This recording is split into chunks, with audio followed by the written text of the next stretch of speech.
Welcome to Camp Chaos, where we celebrate the wild ride of modern womanhood. Join us as we dish on motherhood, life's ups and downs, and all things pop culture that we know you want to talk about. With special guests and expert insights, we're here to empower you through the chaos of everyday life. Consider this your ultimate escape from the hustle and bustle. And as always, parental guidance suggested. Camp is now in session. Jen Schroeder, the athlete, the businesswoman, the mom. Welcome to Camp Chaos. I'm so excited to be here, you guys. We are so excited to talk to you. And I feel like it's so exciting for me because like two worlds colliding of like, I know you and I obviously know you very well. But the fact that you guys don't know each other and like hearing her background and your background, like the fact that you guys have not met and both live in Newport Beach is shocking. But now we're gonna be best friends. I know, right? It's gonna be a trifecta. The start of forever. Forever, for sure. But I definitely want you to hear about Taylor's background. But first, you as an athlete, like let's get into it. Okay, so I grew up in Yorba Linda. So did I. I'm telling you. I know. Stop. I grew up in Yorba Linda. What? Okay, where'd you go to high school? I went to Rosary, all girls Catholic high school. Right, Where did you go? I went to Esperanza. Okay, yes. So I played softball there, and I'm one of 4 girls. So we were the first family ever to have 4 girls play She's Division one of 4 too. Stop it! I know. You want to bring out the shots? Did you buy a lottery ticket today? I should have. Oh my God. So we're the first family ever to have 4 girls play Division I softball. All 4 girls All played. 4 girls. So I went to UCLA, next one Stanford, next one UCLA, next one Arkansas. Are you the oldest? Oldest. And oldest of 4, oldest of 4. Typical, are you the typical oldest child? Yes. Like, okay, and you're a Bruin, I'm a Trojan. Oh, okay, well, but it's fine. Do you think we we've met? Maybe. I mean, do you feel like we've hung out before? I know. Does this feel weird? This is weird. I know. It's like you guys wait, dated. keep going. I want to hear more. Okay. So after college, I wanted to go to law school. That's what I was going to do. I was going to be a lawyer. And then I kind of looked around and I thought, I don't really know happy lawyers. Like I'm not really sure. Especially busy females. ones like divorce lawyers. Yeah. Exactly. Yeah. So I started teaching catching in a corner of like a little warehouse in Huntington Beach. I had no desire to coach at all. And this is like 2009. Okay. This is pre-Instagram. This is pre anybody giving out information for free. Now we can go to YouTube and find out how to do anything. Yeah. Back then, everyone held their cards really close and didn't share anything. So I started, I'm just fun, right? I'm filming all these girls, like putting the drills I'm doing on Facebook back then. And this snowballed into, will you come to Texas? Will you come to... Literally, I'm doing events everywhere. We're throwing events at AT&T Stadium, like where the Cowboys play. We're the first people sponsored by Nike. Like the first people in softball sponsored by Nike. It just grew and grew because, of course, one thing, it's not overnight, but 2 lessons turn into 50, turn into 100, turn into 10,000 online, turn into, okay, me and my business brain. If they're having these catching issues in Texas, like they've got to be having them in Oklahoma. Okay, if they're having catching issues, they're having hitting issues, they're having fielding issues.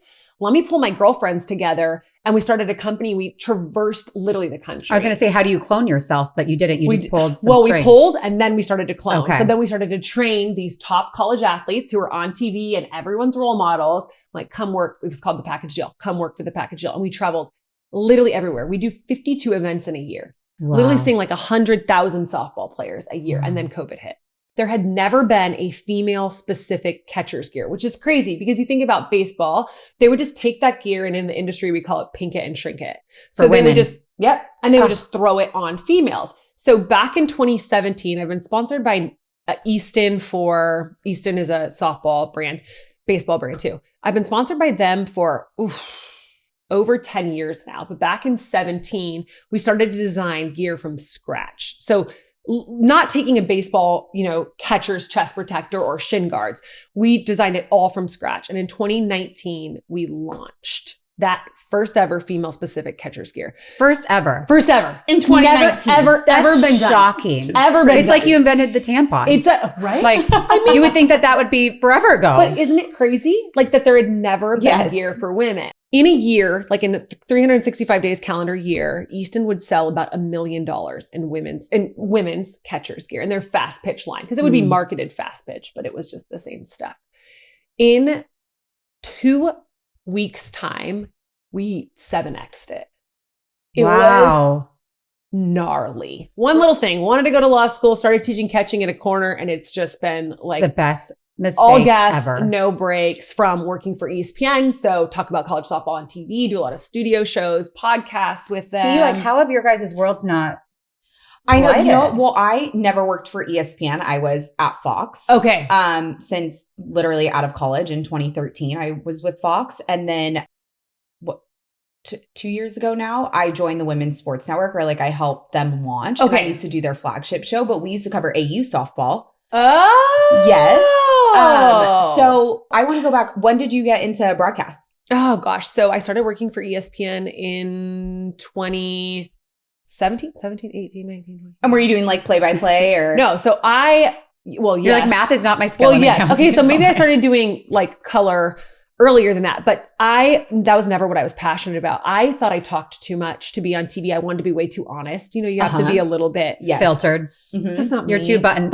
You're not buttoned up. You're like loosey goose. And nor do I want to be. No. Like, could I? But would I be happy? Want to have fun. No, exactly. So I do all our studio shows. So like postseason studio shows, which was just the most fun ever. So like outside of the sports aspect of it all, what like are the biggest lessons that you're teaching the high school kids? Like I am so scared for when my kids are gonna go to high school. And honestly, I would love to know. That's going to be your hardest lesson when you have this with your daughter. Yeah, Rudy, like what you're dealing with or what the kids these days are dealing with in high school and how you help coach them through. So obviously confidence is a huge, it's a ping word. It's like when parents come to me like, we want our daughter, they'll say very nice things about me. We want our daughter to be confident like you, right? Like teach them that.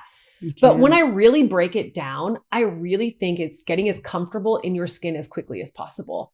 Like my daughter, she started ordering for herself at a restaurant before she was 2 years old. We do not order for her. And if she does not order, she doesn't eat. Like I'm like, I just got these ones, but wait.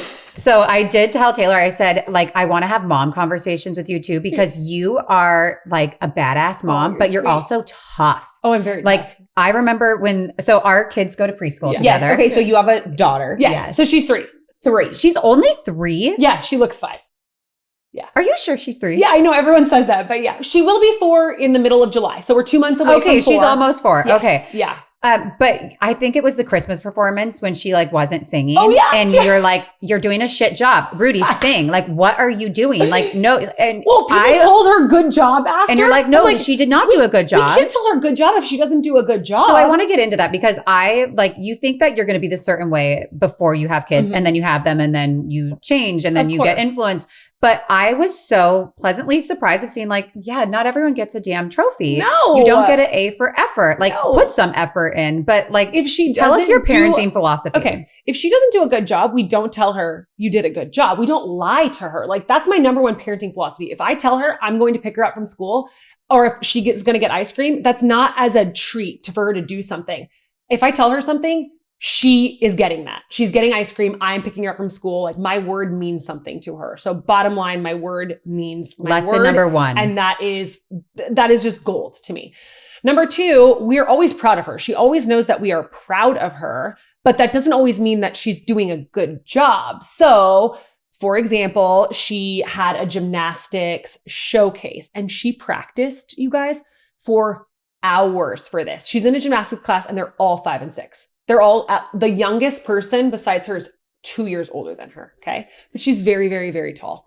And very advanced. Like she's very smart. She can hang with a 5-year-old. Handle it, right? Yeah. So the first girl goes practice rounds, kills it, is doing awesome. And she's not the best one in the class. I love her going to this class because she's actually the worst one in the class. And it's the first time in her life that she's the worst thing at anything. And it's so cool for me as a mom because I didn't know how she was going to be. She's 3. I've only had 3.5 years to figure out how she is. Well, and you go from baby to like a little person and now you're like, oh, let's figure you out. And they're at school, but we don't really know how they are at school. Like a teacher can tell us, but exactly. Like, can you let me know how my kid is? Yes. Right. But you don't really know. So it's cool to see her at gymnastics because she's the worst one there because she's the youngest by far.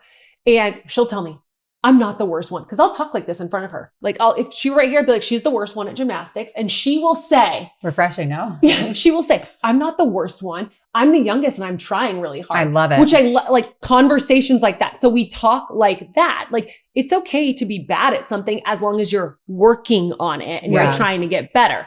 And she wants to go. It's not like we're forcing her to go. She wants to be there. So first round, she is doing amazing. And then the showcase starts and everyone is clapping and cheering out loud during it. And this was the first, like Rudy did not understand that. Yes. So she is not someone who Distracted. cries, and she was emotional. got super emotional. And me as a mom, that was the first time, because it's a small little gymnastics place. There's only 6 people. All the parents are sitting, and now she wants me. And I'm thinking, okay, how do I navigate this? What do I do? And so for me, it's always being honest with her at the time and never wanting her to do something for me. Right. And that you got to put your ego aside for a second. You really have to think, okay, I really want her to do this because I know she's capable, because I know she's practiced for 100 hours and I know that she can do this. But if she's just not ready to do this right now, You have to let her honor that. yeah, I have to reel in my ego, because it's not about me. It's about her. And so it was a week where she had a gymnastics performance and a dance recital where she had to do 2 dances and a little solo. The gymnastics, it was awful. Like she couldn't do it. Like she could not do it. And it was super, super emotional. It was hard because she had practiced for so long and she knew her routine inside and out. So then that whole week, I was so nervous. I had no idea how she was going to be at her dance recital. Yeah. Is she even going to be able to get up there? I have no idea, because then it became an attachment with mom.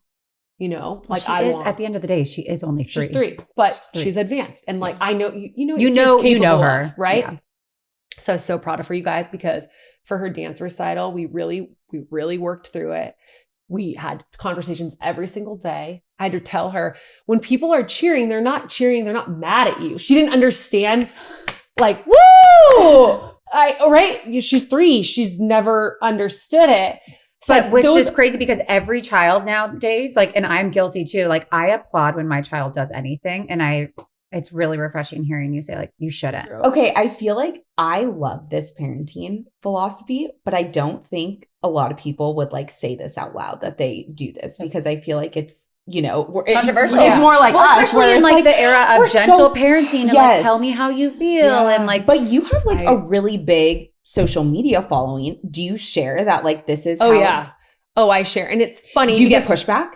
No, I don't. I mean, I'm sure, I guarantee there are people who are sending it to their friends saying, can you believe that she does it? Yeah, I'm sure. Love that. And I'm sure if I were to go into my, like restricted DMs, you get the DMs where you follow the people and then the other ones. I'm sure there is. But more than not, people are saying, I wish I could be like this. Yes. Yeah, no, I'm telling you that. I think it's really inspiring. I want to be more like this. And look, that doesn't mean that I don't love my kid. Like Rudy and I have a really cool relationship and it's really, really, really fun. And we celebrate her.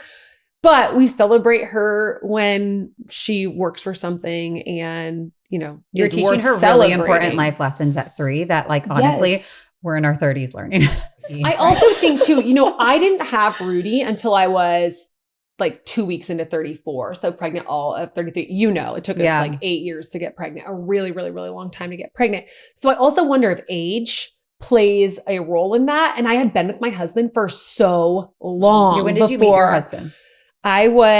He's younger than me by 3.5 years. I think he was 18 or 19 and I was barely 21. legal. Yeah, exactly. So we've been together forever. And so I half wonder if that plays into it too. We had a lot of time. I've had a lot of time to practice on a lot of girls and I've gotten to see a lot of family dynamics and how conversations at home impact who they are outside of home.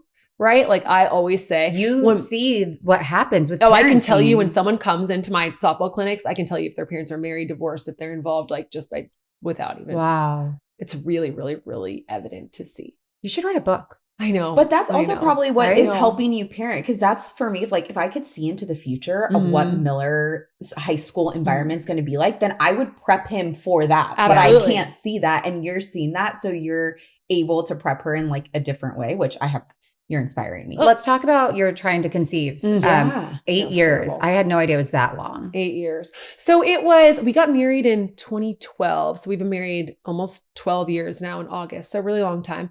And we did not get pregnant until 8 years after we were married. Like, maybe you were pregnant. Like there were for sure a couple of those. So I have PCOS and endometriosis, which is just awful, terrible. And so I think we went through, you get married really young. Well, I was 26. That's not super young. Kyle was 22.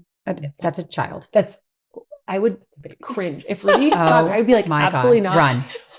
Don't do it. Don't do it. If Miller was trying to get married, oh my God. I'd be like, son, sit down. Okay, it's frightening, right? It's yes. it's so frightening. But are you guys Mormon? No, I know, right? With our one child.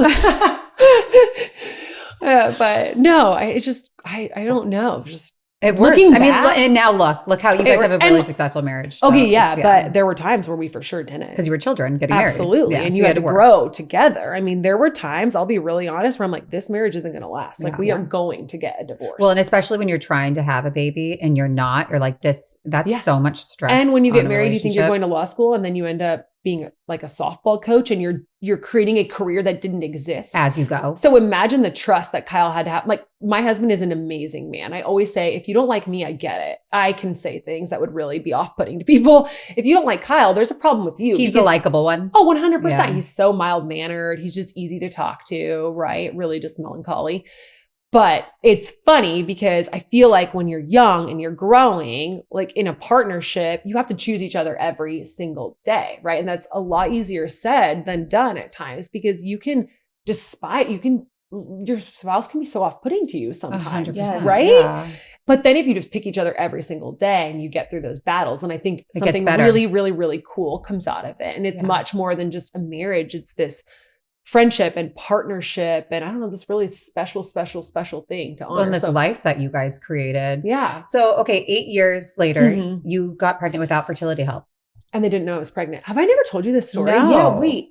You guys. This is crazy. Okay, so I knew something was wrong. I never go to the doctor. I just don't like doctors. I knew something was wrong. I just was not feeling well at all. So I was going to the doctor. Again, PCOS, endometriosis, okay? So I was going to the doctor. I was going to OBs, gynecologists, regular doctors, getting blood workups, all of these things. I just wasn't feeling right. At the time, I was still traveling a ton. So it wasn't like I was working with one doctor all the time. I was just trying to go to different places to figure it out. So they do some tests and they find out that my uterine lining is super, super, super thick. And they thought I had cancer. So they did 3 biopsies, the most painful. This is after a number of tests. This was just one of the tests that I'm going to tell you about. They take a 12 to about 13-inch, very cold metal stick, we'll call it. And they put it through your vagina, up through your cervix, into your uterus to pull out. Is this the hysteroscopy? No, this is an actual biopsy to pull a piece of skin off your uterus to then test the uterine lining. And you guys, this whole time I was pregnant and they didn't know. They should have never done that. Wait. Ever. You did biopsies of your uterus when there was the baby? Know. They didn't know I was pregnant. Okay. I am in the office, like bleeding. It is terrible, most painful thing ever. My husband, he was LA sheriff. He's now Orange PD and has been. So he was lateraling during that time, which isn't the same as going through. What does lateraling mean? You're moving from LA sheriff to Orange PD. So you don't have to go through an academy, but you have to do things at your new station where you can't just like take off to go to doctor's appointments. You know, it's just this time where you just can't go away. So I'm doing this all by myself. It's Thanksgiving and I think, could I be pregnant? Like, there's no way. I've had so many tests. I've had scans. I've been at Hogue where I've seen the scans like being done in front of me, right? I'm like, there's no baby. So in my brain, I'm like, scans like ultrasounds. Yes, like internal ultrasounds. Vaginal ultrasounds. Yes. So I'm thinking, it's an ectopic pregnancy. I mean, my brain just goes to worse. This is the day before hosting Thanksgiving. So it's 1 a.m. and I go, Kyle, can you go to CVS and get me a pregnancy test? He's like, what? You think you're pregnant? Like, I've been going to the doctor all the time. Like, I don't know. I just have this feeling. So I peed on a stick. I'm like, oh my God, I'm pregnant. This is not good. I'm thinking it's not good. Right. Because I have seen all these scans. And why aren't they saying there's a healthy baby and a healthy pregnancy? And they've done these biopsies. So if I'm pregnant, they would know, obviously, they're doctors, right? So, and it's Thanksgiving, so no one is at the working. We're getting ready to host. So I just stay quiet with Kyle. Like, don't tell my family we have. This isn't something to celebrate. You're scared. Like, I'm super scared at this time. So Monday morning, I call the doctor's office. And at this point, I'd had a really bad experience with the one doctor, but I wanted that office to take care of me because I wanted them to have access to all of my scans and medical records. Like I felt like I needed to know. So I went Monday morning to another doctor in the same practice, and I told her what had happened. Rewind, they had scheduled a DNC because they needed to go clean. A DNC is not just to... No, but it's cleaning out your uterus. Exactly, because they knew that there was some stuff. They had it scheduled, and he had prescribed me medication that would have aborted a baby. Shut and I, the for fuck some reason, up, Jen. didn't take it. So she You had the sees prescription. This. I never even filled it. Okay. But he had called in the prescription. When was your DNC scheduled for? That same week. Okay. So, This story is... I can now tell it without crying. But you know what? This explains like so much of who Rudy is. Oh yeah. It gets crazier. So I go to the doctor that morning and she sees everything and she's like, you know what? We're going to get a blood test. We're going to get a urine test. Doesn't scan me. I think she was a little nervous. She was a newer doctor. She goes, I'm going to call you by tomorrow. We're going to rush your blood. Okay. I leave there at 9:00. I get a call at 11:30. We need you to come back. Same day. Same day. 2 hours later, we need you to come back. Again, Kyle is at this mini academy. I cannot call him, text him, anything. He has no idea what's going on. I go back. You know, when you're getting an ultrasound, they turn the computer so you could see it. She had turned that computer so I could not see it because let me handle this on my own. And I really didn't know what was going on. And so all of a sudden, she's like, vaginal ultrasound. All of a sudden, she flips the sound and I hear the heartbeat. Oh. And she turns the computer and she's like, I'm going to cry. You're 11 weeks pregnant. I was like practically done. 11 weeks. I was practically almost done. out of your first trimester. Oh my God. Wow. And then... Because there's nothing more beautiful than hearing your child's heartbeat, but not even knowing you're pregnant. And then to hear that, I could not imagine. It was the wildest thing. Then my brain goes to, okay, wait, but is everything okay? Right. So we had to do extensive testing because they had gone through making sure that there's not going to be a miscarriage or they're some messing with your genetic uterus. deformations of any kind. So Rudy's named after my grandfather. I never ever thought, the name Rudy had never occurred to me. It's my grandfather's name. He passed away years and years ago, R-U-D-I, which is how he spelt it. I did not know. I was waiting for these tests to come back. And I've never had, I am religious, but I've never had a super religious experience. I'm driving and my grandfather, this is going to sound like I'm an absolute kook. My grandfather came and visited me and told me, you're okay. You're having a baby girl and her name's Rudy. You guys, we had no idea the gender. We had no idea anything. Days later, the doctor called me for the gender. Cause at this point, everything happens. So if I'm 11 weeks pregnant, we can find everything out. Right. And she calls me and I said, I know it's a girl. She goes, oh, the nurse has already called you. No, I know it's a girl. And she has been the biggest blessing ever. Just a complete joy, the easiest baby, the easiest toddler. I know it's coming for me in my teen years, but I truly believe she is a gift from God. I firmly believe it. Again, that sounds like a whack job, but no, she is. Here I'm still trying to recover from that story. I'm trying to think. I used to not be able to tell. I haven't told it really publicly because it was so traumatic for me. So traumatic. Did you how did you settle into your pregnancy after because that's crazy to find out. When did you get to enjoy it? Yeah. I don't even know because then COVID hit. Oh shit. So then I was pregnant throughout all of COVID. It was the weirdest pregnancy ever. So so how did you tell your husband? He's at the Oh gosh. So he was essentially he didn't need to graduate, but they had to pin, a badge on him for his new job at a new department. And I still hadn't really seen him. And I want to tell him, special. So the only people who went to the ceremony were me, my dad, and Kyle. That's it. Because he'd already done one before.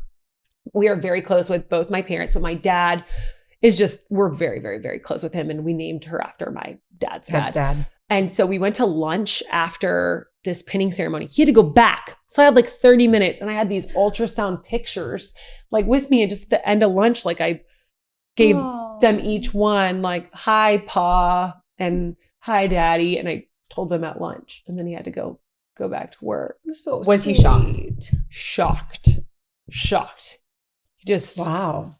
yeah. I mean, I didn't even go through it and I'm sitting here. I mean, it was the most because you don't know what's happening to your Yeah. body and you feel sick and you're really scared, like when there's fear involved. Yeah. And then what that does to the baby too. I feel like, I Mhm. mean, I had a lot of fear during my pregnancy with Zane, and I feel like it totally changed of who he was and Yeah, I'm impacted him. sure.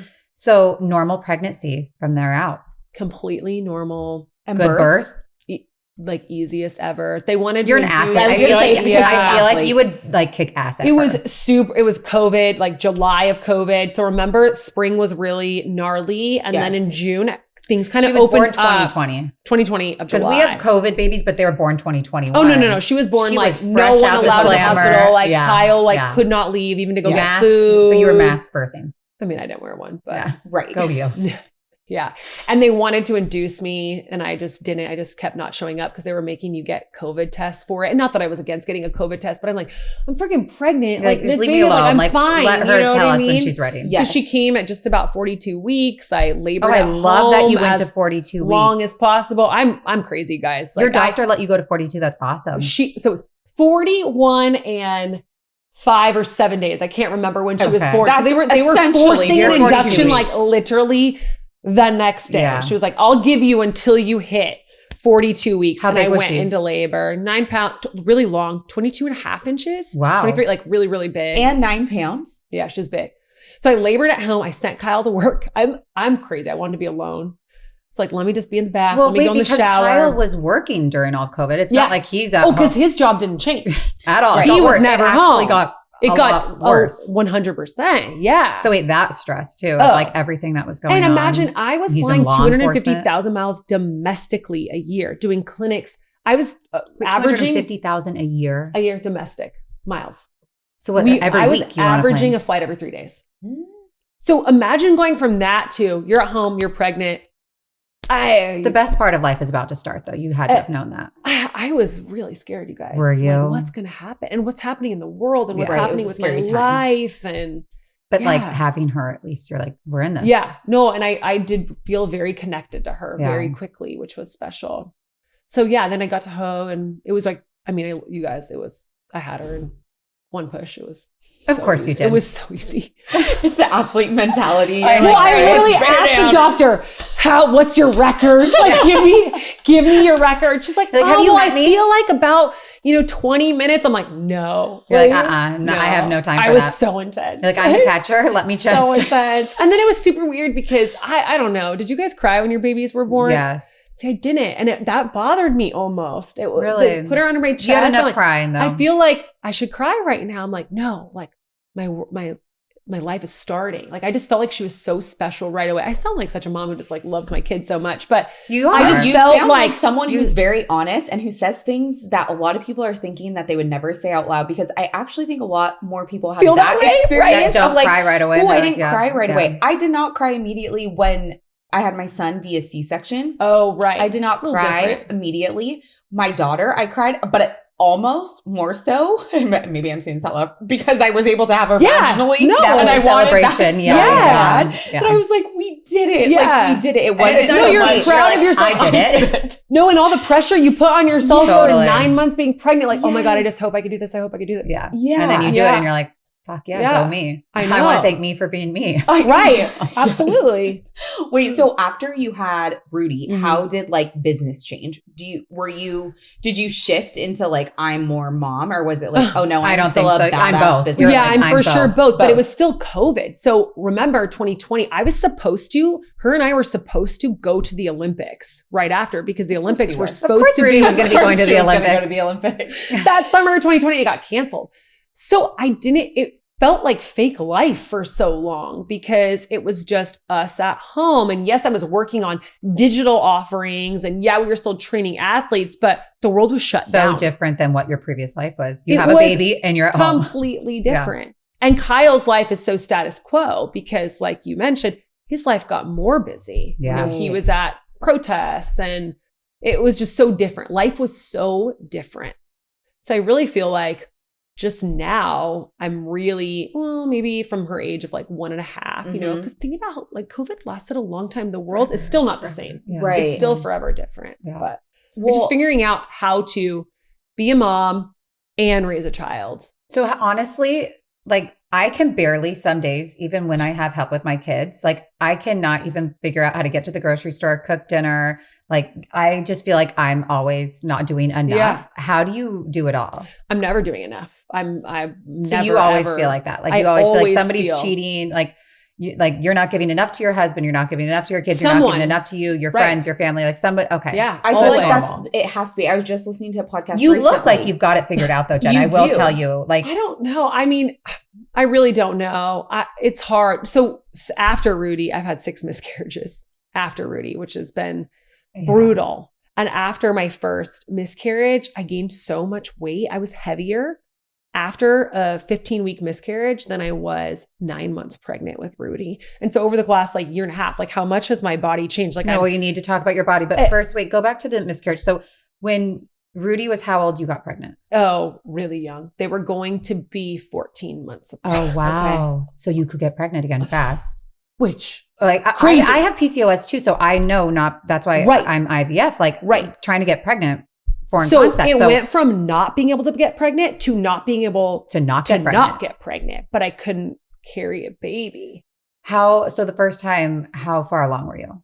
I was like 14, 15 weeks. Oh, shit. You guys, most terrible, terrible, terrible thing. I passed the baby the size of my hand at home, like in a sack in my toilet. We're getting real into it here on this podcast, but awful experience. Were you alone? No. Kyle and Rudy were home. And then I started hemorrhaging blood. So I ended up at home again. It was terrible. And I'll tell you, I've never, ever felt more lonely, afraid. I've never been less of myself than after that experience. That was the darkest time. Super dark. Super dark. 14, 15 weeks. That's a baby. Yeah. I mean, at like 20 weeks now, they have babies that can live outside Isn't of it utero. crazy? So I mean, it's shocking. But. So it was awful. It was really, really, really awful. And then since then, I haven't had a later miscarriage. I mean, I don't know if people consider that late because I know there are people who lose babies. Yeah, sure. Right. They're born. But then you still had more miscarriages after that. So 6 in total. How I haven't do had one in you the last mentally year. recover from that? I Or feel you probably are maybe not fully. No, I'm never recovered from it. I just feel like I pivot well. I just pivot well. It's probably not you put your healthiest. energy elsewhere. Yeah. So you do not really deal with it. You just like, okay, I'm going to go focus on this. I don't necessarily heal from things. And that was what I really have been trying to work on the last year, the last 15 months in my life is, okay, I go really fast all the time. I'm always doing something. Sure, it's led to a level of success, which is great. Like from the outside looking in, like, oh, wow. Jen's got her shit together. She's got this all together. Yeah. But like, do I really? Like internally. Inside, do I really? And so for the last 15 months, I have figured out how to slow down, which I know doesn't look like it, but for me, it really is slowing down. I figured out how to invest in my health, really control my cortisol. My cortisol was crazy high all the time. And cortisol is really one of the biggest things with PCOS, like having that out of control. Yeah, because we're insulin resistant. Your cortisol is out of control, your stress hormone, because your body deals with stress. It could be stress from a child. It could be stress from a job. It could be stress from anything. Your body doesn't section those out. It just feels stress. And then you're just in fight or flight all permanently. The time. Yeah. And I was permanently in fight or flight. Okay, so when did you start working out? Because you have transformed your body, crazy, huh? Like to a Victoria's Secret runway model, like no, take stop. off the clothes. Yes, like, you are. Next, we're getting naked. Right. She's tall, skinny, and beautiful. It's like, what the hell? Like, explain. Okay, so first I got my hormones in order. So I think a lot of people. How? Tell me how, because I'm personally I need to know. With my body, I feel like a lot of people now are like, oh my God, you're so fit, you work out all the time. But that's either that or they're saying, oh, you're on Ozempic. You're on Ozempic. And I'm like, look, if I were on Ozempic, I'm an open book. I'd be telling you all I'm on Ozempic. You're super fucking open. And not only that, like you put in the time every goddamn morning. You actually post it. Yeah, exactly. I'm like, shit, Jen's at the gym again. I know. And There I'm she still is. drinking my coffee. I know. I'm just door. trying to survive. Oh my God. No, but I did have to go on hormones and I did go on some peptides. So what you went So, on progesterone, of course, nightly, which I 200 milligrams. hated. Yeah, you get it, Yeah, I right? totally Which get I it. hated being on it. And then went on some testosterone and estrogen and some peptides. So you needed everything. Everything. But all like over the course of, so I started February of 2023. Okay. So what is that for March, April, May, 15 June? months so ago. Exactly. So about 15 months ago. So I went on hormones, progressively at different, if I were to try and remember exactly when I started. One each doctor is I taking don't- care of your health though. Yes. So I went and I stopped at the end of August. So it was like February to August. Okay. So honestly, I lost a lot of weight then, but it wasn't weight. I was so swollen. Yeah. Did you get that way from PCOS? No, not really. And it's so funny. Everybody with PCOS is like, you're not a candidate. You don't look like you have PCOS because like, Thin, there's, yeah. But I have irregular periods Mhm. and I have the great clusters, Yes. pearl strands on my ovaries. All the things. Like Yeah. I had a C-section. My doctor's like, yep, that's Yeah, PCOS. If you ever PCOS. needed confirmation, here it is. Right. But no, I didn't get swollen. My ankles, my face, my fingers, like everything would be so swollen. So when I lost a lot of weight in the beginning, like when I lost 30 pounds, It was inflammation probably. it was crazy inflammation. Like I would send my PA, like one of my good friends is a PA she has had a lot of infertility. And so she would really help me like look at my blood work Yeah. and just kind of be. It's always good to have a PA friend. Mhm. One of my girlfriends is a PA. Exactly. Yeah. So I would send her just pictures of my ankles and like before wear my shoes, I'd strap them on and they just looked swollen. And now you could see my ankles. Like the hormones changed my body. I feel like I lost weight, but then my Pilates routine has reshaped my body. Okay, so let's talk. I love reformer Pilates. Okay. But you do reformer Pilates on a different level, like Olympic Pilates reformer. And you started doing this mat class that Have you ever done Tracy Anderson? Lagree? No. Have you done Tracy Anderson? Yeah, ever? Tracy Anderson's Yes. badass. But wait a second. So she goes, oh, do mat Pilates. And I'm looking at it and she goes, I'm thinking, okay, the reformer's harder. The reformer's for sure where I'm. And then I look at that. I'm like, that is not mat Pilates. You are doing a full blown strip tease, sexy routine, dripping sweat. Because there's infrared heat. So you walk in, it's 90 degrees. You're have to do it. immediately. We Can I should do take it. you guys? Yes. Okay, I'm taking you guys. No. It's my obsession. It's She my wrings out her obsession. shirt and it's like what? Oh, I'll like take off my sports bra and literally just wring it out. And it's like a faucet of water. So this Just- is your way of like, this is my time in the morning or in the Yes. afternoon at any time. Like Yes. this is where I'm honoring myself. And Mhm. honestly, it's probably a better and cheaper way than versus Yeah, therapy. drugs or but- something. Drugs, therapy, all of Totally. it. But it's a way for you to connect with yourself, Yes. to be a better mom, to be a better businesswoman, All of the to be a things. better wife. And when I started my health journey, I had to stop working out because I'm so competitive and I was doing like multiple hard spin on your classes body, a yeah. day. So again, your body doesn't understand stress. So Well, in the wrong spin workouts you were class- probably doing. exactly Spin is was really tough. spiking my stress. So I had to walk, paddleboard, ride my bike, like all these very lame things that were very uncomfortable. Like to slow down my life was so uncomfortable for me. Get outside, get my circadian rhythm on, look at Grounding. the sun. You're like, all the of these things, yeah. but they really, really, really do help. And they're not quick fixes.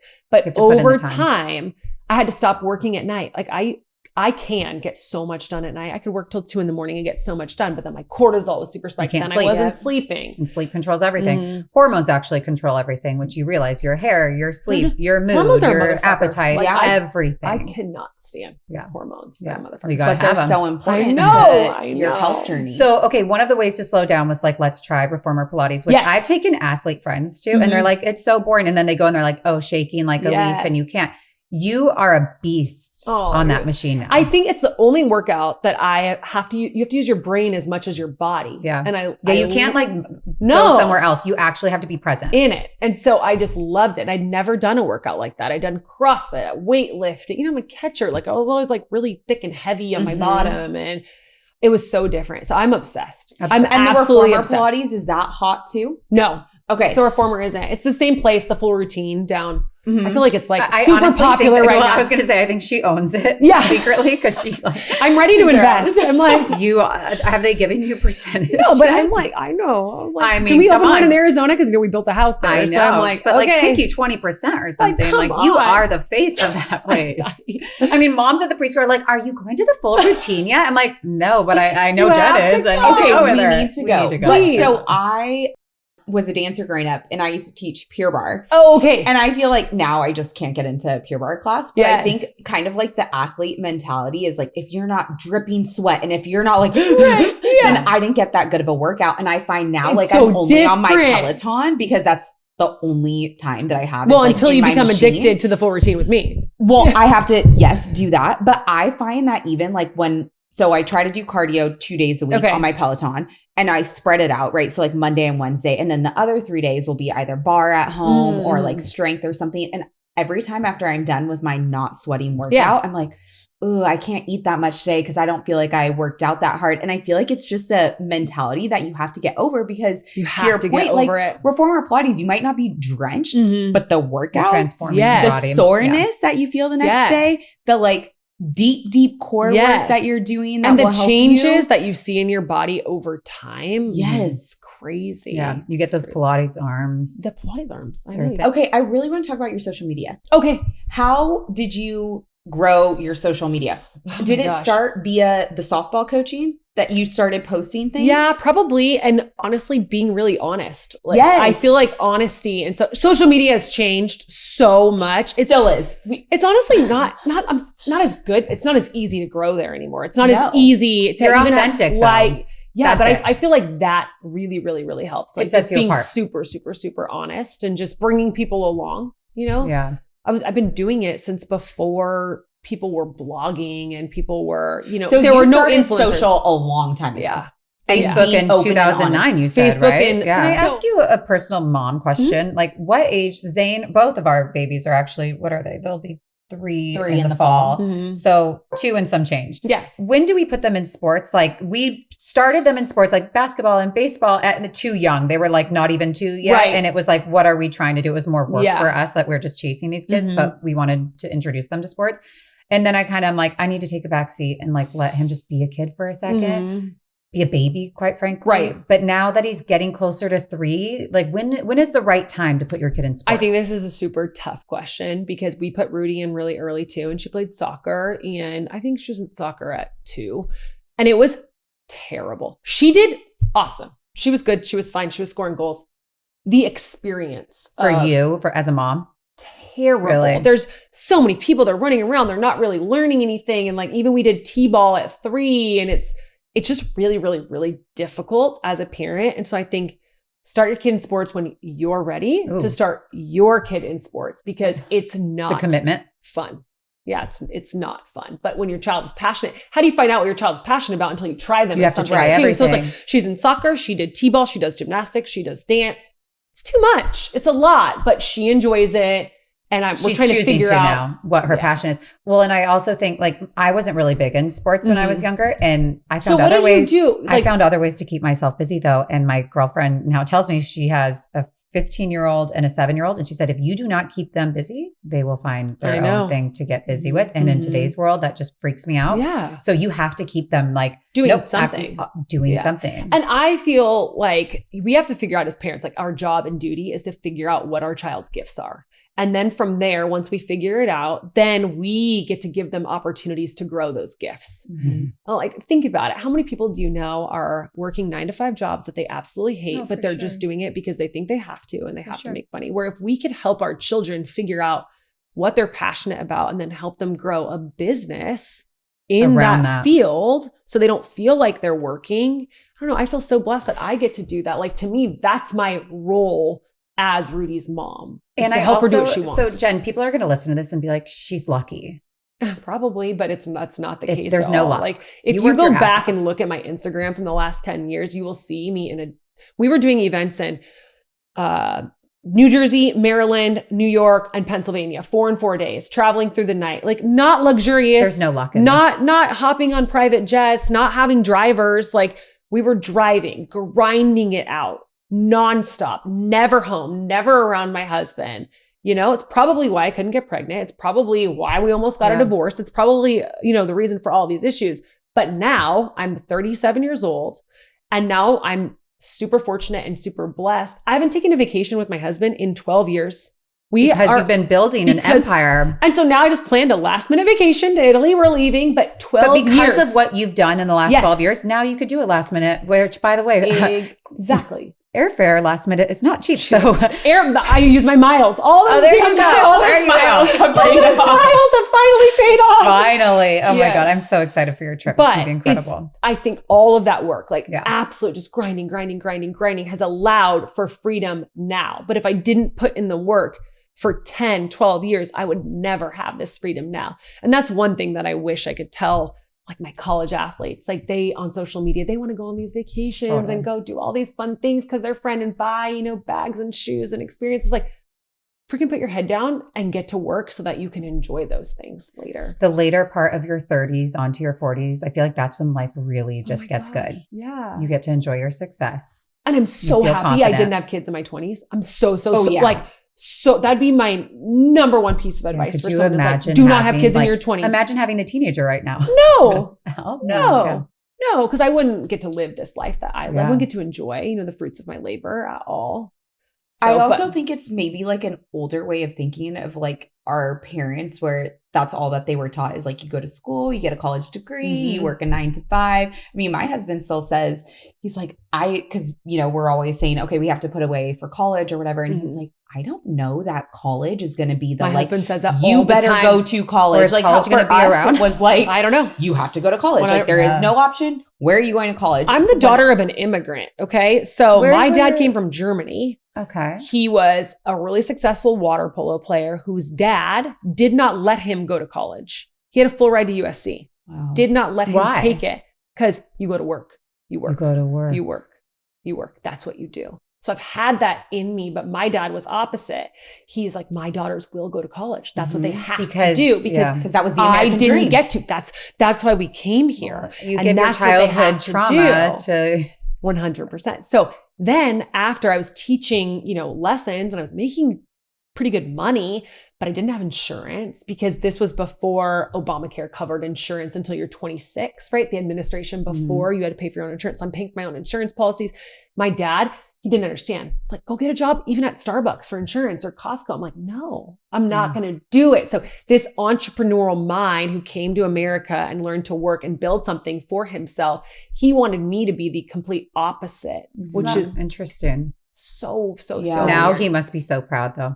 Yeah. I mean, he's a German immigrant, so he'll probably never tell me he's proud of Ever. me, but no.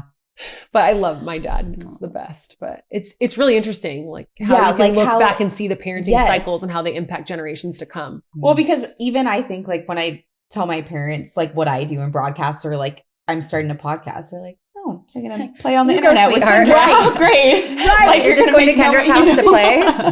It's like if our parents don't get it. No, because so much is changing. And like I said, like I don't know that our kids will necessarily have to go to a 4-year in order to be extremely successful in their life. Like, times are changing. Unless they play sports or something, they need to go there. Yeah. That would be the exception. Right. Which I hope that they do because I think that will help structure their lives. Like dance played a huge part in my life. And to your point, like you have to have structure in your life. Wait, so you didn't really play sport? Did you do dance? No. You didn't do anything? I mean, like, sure. Nothing super competitively. I made club soccer when I was like 10, 11, and then that was it for me. And then I was interested in everything else that the high school girls were interested in and, went on to live like a very different life than I grew up, I think, really fast because of it. But I think back of like, gosh, what would that have been like? No, but I think we all are who we are because of what we do. My sister jokes that I was born 40 and she's like, you're just permanently 40. And so hopefully Do you feel like one of your children are that way? Zane. Like, can you feel that? Yeah, Zane is an old soul. Him and I have like a weird soul contract. I think everybody has a soul contract with their children that they bring into this world. But even Dr. Kozak is like, I look at the two of you and she said, there's something just different there. Yeah, I love that. What's next for you? Like what's next with the business? What are your goals that She's like, well, Italy. I know. It's slowing down. Like, is that still we just built a house in Arizona for the last 2 years.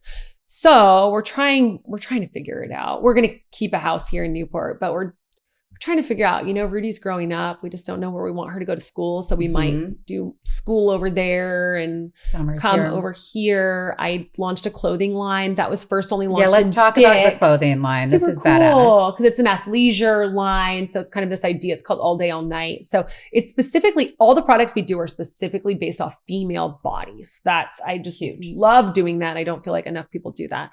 So it's silhouettes that really fit, an athletic body. So this someone with a little bit more curves on their bottom half. So there's joggers, there's leggings, shirts, sweatshirts. So Dick's, it was a Dick's exclusive, and then Amazon picked it up, which was really, really cool. Anytime you can get a product on Amazon, it's pretty badass. Fun. Yeah. Yeah. So it's on those two. We can have it by 5 o'clock. Yeah, exactly. Prime it. I really want to move. I do a lot of stuff in the digital space. So I really want to move more into creating some catching programs in the digital space, which is easy, just feels like low hanging fruit. But honestly, my goal is to just inspire females. That's it. Whether you're an athlete, whether you're a mom. I was going to say. Yes. That's it. Businesswoman, like, mom, you need wife. to be yeah. a life coach. And I think like you sharing, because I obviously follow you on Instagram, like you being honest that way, you're just connecting with more females. And it's like really is so inspiring to hear someone just be very honest about brutally everything. honest. Yes. Unapologetically honest. Yes. Yeah. But like we don't have enough of that right now. Cause even me, like I'm scared sometimes on social. Obviously. I feel like you're don't gonna have get nearly we a following said we were like actually you. right before you came and we were talking about something. I said I went to post something the other day and I'm like, I don't feel like this is authentic, and I feel like it's so ugh. And if I feel like that, everybody else is going to feel like that. Like, what are you doing it for if it doesn't feel good to you? No, it's so true, and it's hard because with the algorithm, like you got to post often, you got to post often. But sometimes you just don't want to post, right? Yeah. And not like, feeling it today, authentic, Meta. right? Yeah. Yeah. And so that's okay too. So you get in this battle of, do I need to post? Do I need to put up content? You don't want to put up just shitty content just to put up content. Right. Or it's like hard. stuff where you're like, ugh, I'm just, what am I going to post today? And then you force it and then it just doesn't. And then it looks forced. Mm-hmm. Yeah. Well, tell everyone where they can find you on social so everybody can be inspired. Follow me on you. Instagram. I feel like Instagram's a platform I use a lot. So it's just at Jen, _Schroeder. Yeah. Thank you guys is for so much having fun, me. Jen. I appreciate it for so inspiring much. us. Oh my God. Well, now Such you guys a are great coming to the floor routine. I know. Oh, honestly. So, seriously, though, when you get back from Italy. Okay. All right. Yeah. All right, you guys. Thank you so much for joining us. And thank you, Jen. This was awesome. So fun. See you guys next week. next week. Bye.